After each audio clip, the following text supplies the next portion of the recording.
Good evening. If we could start the meeting with the Pledge of Allegiance, please.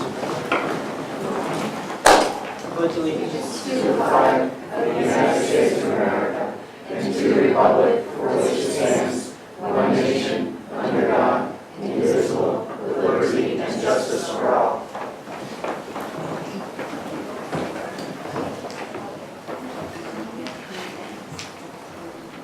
Good evening. We'll open the meeting with agenda item 1.0, the consent agenda. Do I have a motion on the consent agenda? Mr. Percy. So moved. I have a motion on the consent agenda. Do I have a second? Mr. Butar? I have a second. Okay. Does anybody have any discussion on the consent agenda? Back to you, Mr. Percy. I'd like to pull A, please. Pulling A. Okay. And Ms. Fisher? I'd like to pull D and F, please. D and F. Okay. Anybody else? Seeing none, we're going to take the vote on B, C, and E.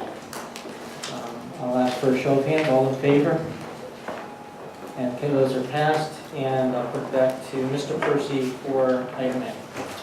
On 1.0, the bottom when Mr. Kemp asked to pull agenda item 1.1B, the last sentence of that, Mr. Who will verify information with the town. I don't think it was with the town. It was with our attorney. It was with our board attorney. Ms. Fisher? I also believe that Mr. Kemp can correct me if I'm wrong, but I thought that he was saying that if 5 members of the board are present at a committee meeting, it is a quorum of the full board. I don't believe he was saying that 5 members are required to serve on this committee.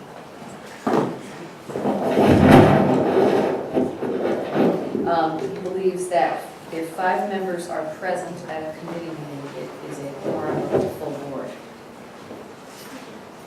And that was the concern that we brought to the attorney for clarification. So are we clear on that? Are we good? Any other discussion on that item? Ms. Sarn? When is it appropriate, Mr. Holt, to ask about the information you may have received from the town attorney regarding that? I can present right now if you'd like. I can let you know that we did talk to the attorney.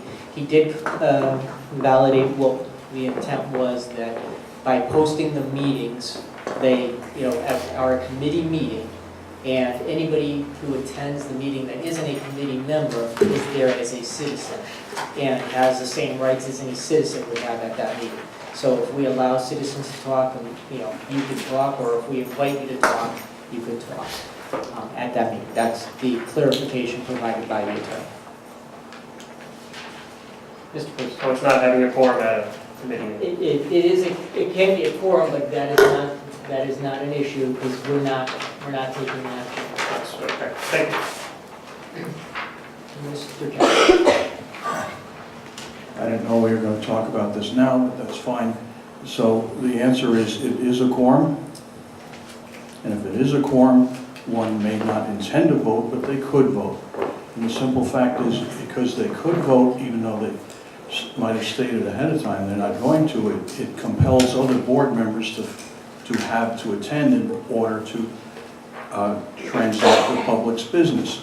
It's not a good idea. The clarification that we obtained from the attorney was the 4 persons of the committee are the only people in the room that have any say as to any of the activities that go on during that committee meeting. We kept our committees to 4 people. Anybody else in the room is considered a citizen during that meeting. They're an observer. And they do not have voting rights. They do not have the right to speak up on issues. They do not have the right to bring issues to the board. That is why we post the meeting so that it can't be declared as a legal meeting if a 5th person of the board happens to show up. We wanted to make sure that we're covered, that it is not a legal meeting, and that's what the recommendation was, that we post all meetings, and that we do that.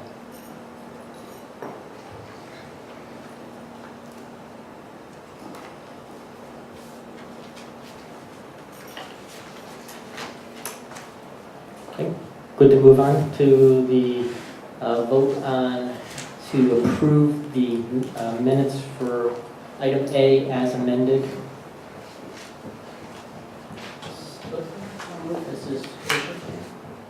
move that we Okay. approve. Do I have a second?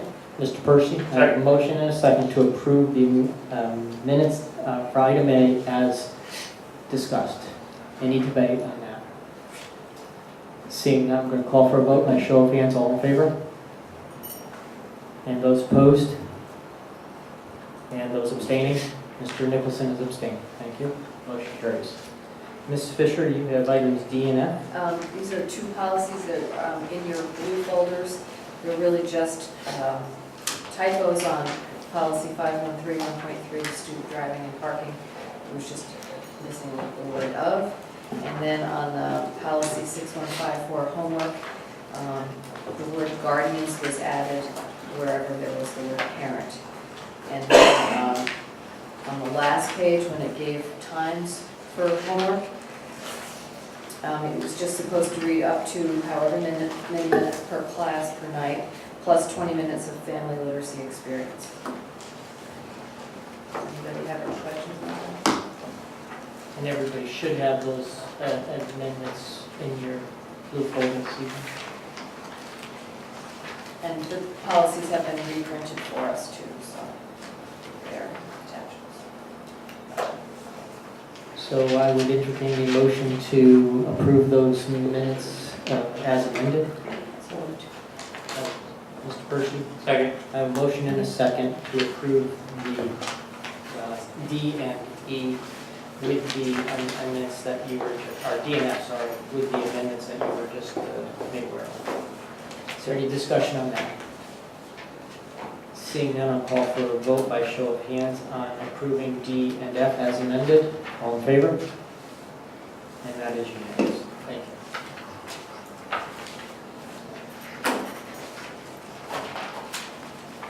Takes care of our consent agenda. We'll move on to item 2.0, which is our secretary's report. Item 2.1, opportunity for the board to add or delete agenda items. Does anybody have any agenda items they wish to add or delete this evening?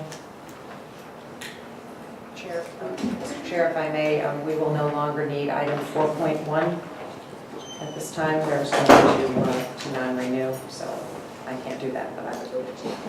Okay, so Mrs. Fisher? I move that we delete item 4.1, non-renewal of non-tenured teacher. I have a motion, Mr. Percy. Second. I have a motion and a second to delete item 4.1 from the agenda. Is there any discussion on that motion? Seeing none, I'll ask for a vote by show of hands. All in favor? And that's unanimous. And Ms. Sarn? I'm not for discussion this evening, Mr. Gould. Is it appropriate to ask the board their opinion about future discussion items? You can put that on the table, yes? Okay.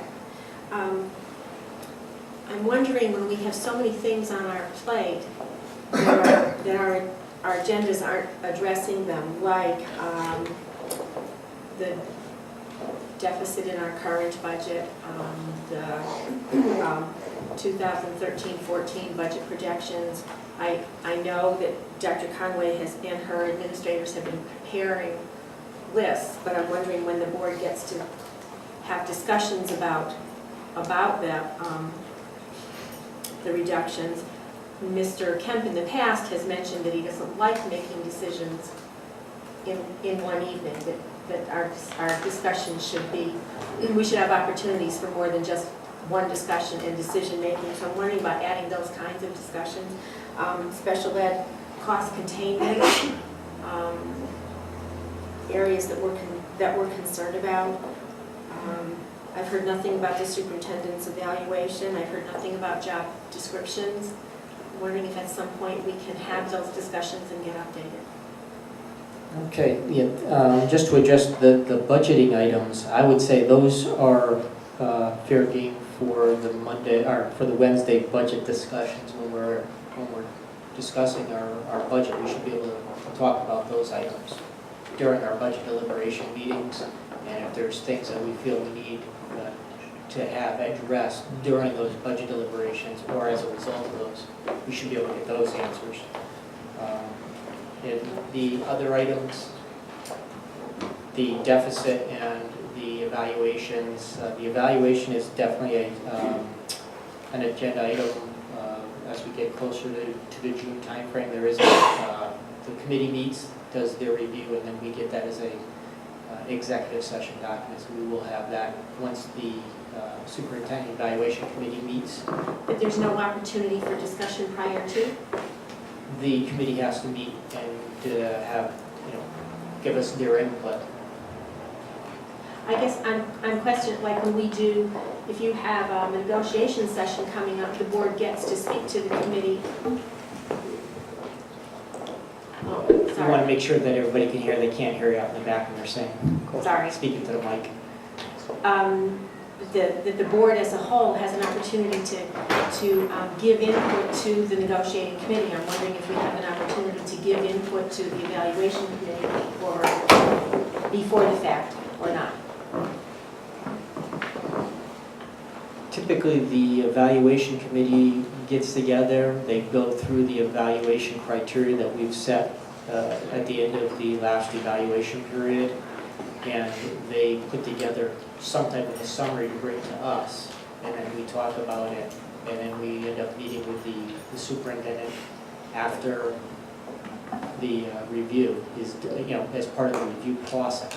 There's a process in place for that evaluation piece. I guess I'll just ask my question straight out. Last year, we talked about instituting a 360 evaluation. Has that been discussed?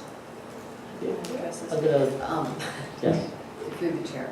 We have, the evaluation committee has met, and we have been in discussions with the person who's going to do the 360, and we're still waiting to hear back from her. Once we hear back from her, we were going to bring it to the board.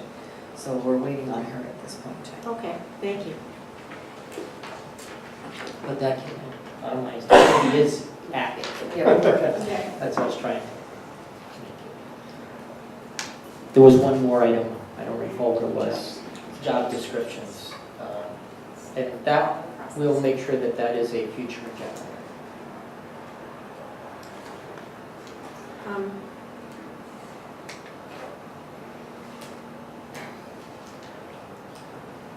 Anybody else have anything?